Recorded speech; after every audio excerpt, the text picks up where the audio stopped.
All right. ABC censors RFK Jr. over anti-cold comments. Oh boy, they're still doing it, bro. It's wild to still see people walking around with stupid ass masks on their face and stuff. It's like it's ridiculous at this point. It's really sad. It's really sad. You said in the past that there is a correlation between vaccines leading to autism. That's totally been debunked. Wait a minute, who debunked it? We have not seen any kind of scientific connection from the CDC, the World Health Organization, the National Academy. Bro, no one trusts those organizations at all. But again, she should just state she could actually pull up these things if she really felt that way. I don't want to hear from the experts because the experts, the CDC and the World Health Organization, both dropped the ball to help protect the people that they were supposed to be protecting. Miss me with that shit. Like, I'm not even a conspiracy theorist. It's just miss me with that shit. Like, in terms of like a vote of no confidence for those two organizations. Period. Organizations are captive agencies, Lindsay. And so you think they're all in cahoots? Yeah, they're all captive. But are they not in cahoots? Let's be honest there. We seen when all of this stuff was going down, the World Health Organization legit was doing the bidding of other countries, a certain country, a shady country. I mean, don't get me wrong, America's pretty shady, but a shady country, and they were literally following in lockstep with them. And the CDC was like, "Yup, we're gonna do the same thing. Whatever the WHO says, it's fine." You know what's funny? Do you know what's crazy? Before the CDC was the CDC, it was known as something else. And do you guys remember the Tuskegee, I forgot to say it exactly right, the Tuskegee project, where they infected black men, and not African Americans because they weren't from Africa, but black Afro American men, the Negro. They infected these men with syphilis because they wanted to see how it would be, how syphilis would go unchecked in the human body, and because they considered blacks at the time. And no, I'm not sitting here talking about some Black Lives Matter and all of this shit, but I'm just gonna point out something, right? Before the CDC was known as the CDC, it was known as another name. I forgot what the name was, and they infected a bunch of black people with this virus, a bunch of men with this fucking virus because they wanted to see how things was going. Just saying, the government's not always good. Government programs are not always good. But you know what? I'm talking too fucking much. Let's continue. Discuss the Kennedy family. As like any family, there are disagreements. But I think what makes it different here is that several of your relatives have not just said that they disagree with you, but they've called you dangerous. And as you're probably well aware, there were two of your siblings and a niece who wrote in a Politico article back in 2019. He's helped to spread dangerous misinformation over social media and is complicit in sowing distrust of science behind vaccines. We stand behind him in his ongoing fight to protect our environment. However, on vaccines, he's wrong. Your sister Carrie has said, "I love my brother." Hey, yo, bro, what is this? What is this smear merchant campaign? Yo, they would never do this shit to Biden. What? They would never do this to Biden. Are you kidding me? Oh, this is dirty. I don't even know Robert F. Kennedy, but this is dirty. And is complicit in sowing distrust of science behind vaccines.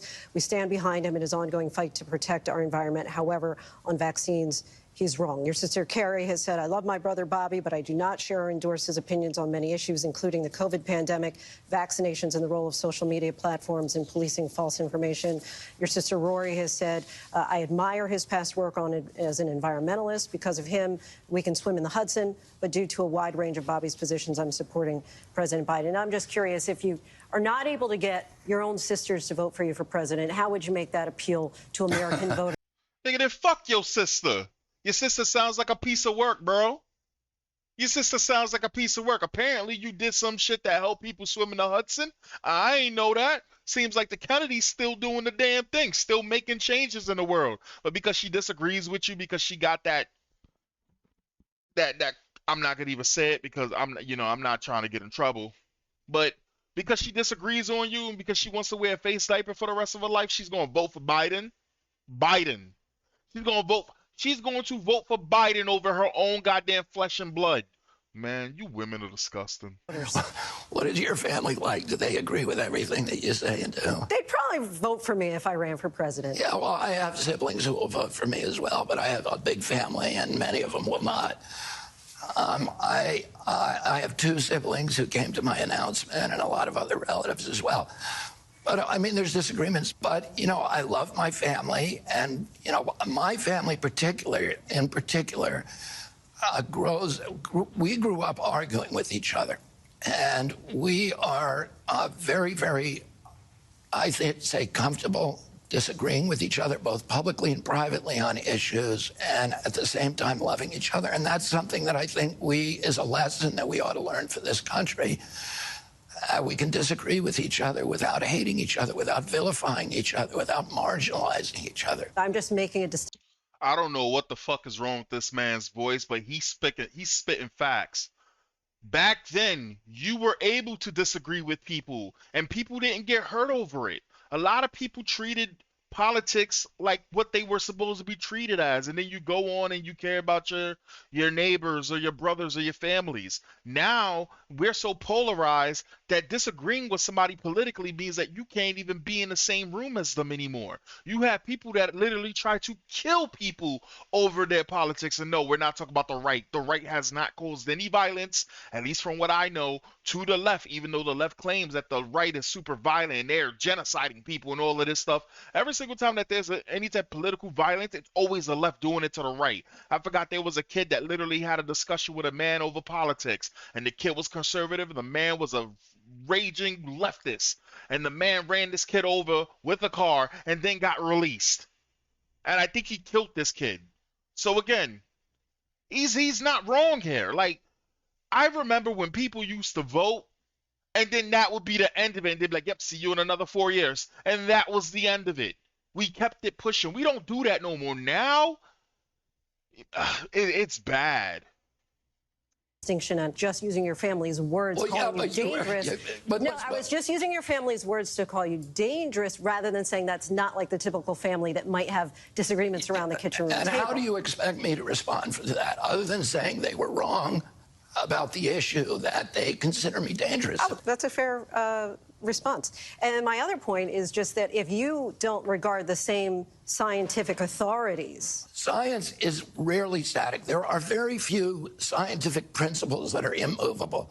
Science is dynamic. And, look, Look, she had that look on her face like she was like, oh shit, I'm in the ocean. Oh no, I need to be back in land. My man RFK was about to start hitting some jargon and screwing her mind up. She looked like Kamala Harris for us. Oh God, is she gonna turn into Kamala Harris? She looked like Kamala Harris for a split second when he started to actually flex his scientific knowledge. Just for a second, she was like, oh shit, oh shit, oh no, I'm gonna drown.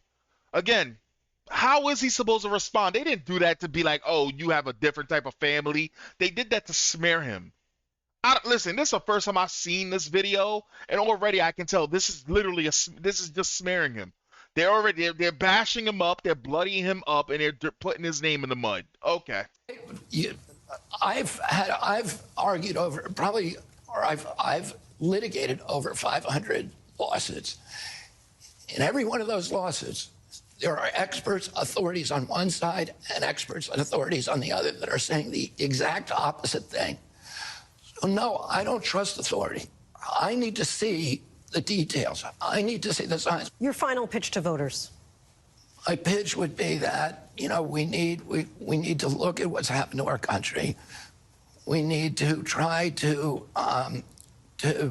arrest this emergence of corporatism, of the corrupt merger of state and corporate power that's undermining our values, that's strip mining our landscapes, that is stealing the assets of the middle class of this country, that is compromising the values of this country, that's keeping us in a constant state of war, and that is creating a nation that doesn't resemble the nation that we all love, which is a nation with a few handful of billionaires and widespread poverty, in which democracy does not have a prayer of continuing. And let's try to take a new path that will allow us to give our children a country that is, once again, a moral authority around the globe, an exemplary nation, and that has a booming middle class in this country that can sustain democracy. We should note that during our conversation, Kennedy made false claims about the COVID-19 vaccines. Data shows that the COVID-19 vaccines prevented millions of hospitalizations and deaths from the disease. He also made misleading claims about the relationship between vaccination and autism. Research shows that vaccines and the ingredients used for the vaccines do not cause autism, including multiple studies involving more than 1 million children, and major medical associations like the American Academy of Pediatrics and the advocacy group Autism Speaks. We've used our editorial judgment in not including extended portions of that exchange in our interview. We thank. Oh, so this was the edited version because the other stuff that he was saying was too high. I don't know why. Journalists back in the day, apparently journalists back in the day, they were the ones that used to keep these people in check, right? They were the ones that when they had a story, they released it, right? Unless it was like really, really, really dangerous or some nonsense like this, for the most part, they released it, right? Now, journalists and all of these people, these news networks, they're literally activists, right? They're only gonna follow things that make them look good. They're only gonna say things or put out things where they can basically reap the rewards off of it. They're not actually doing their jobs anymore.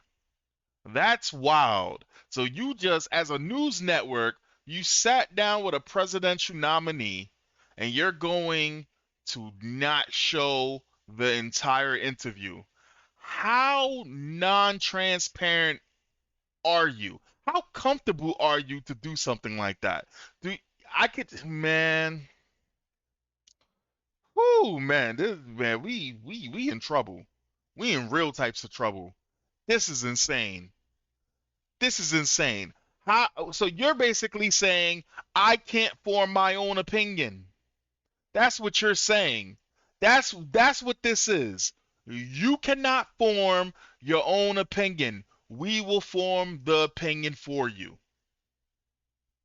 Anyway, guys, I will catch you next time. Peace.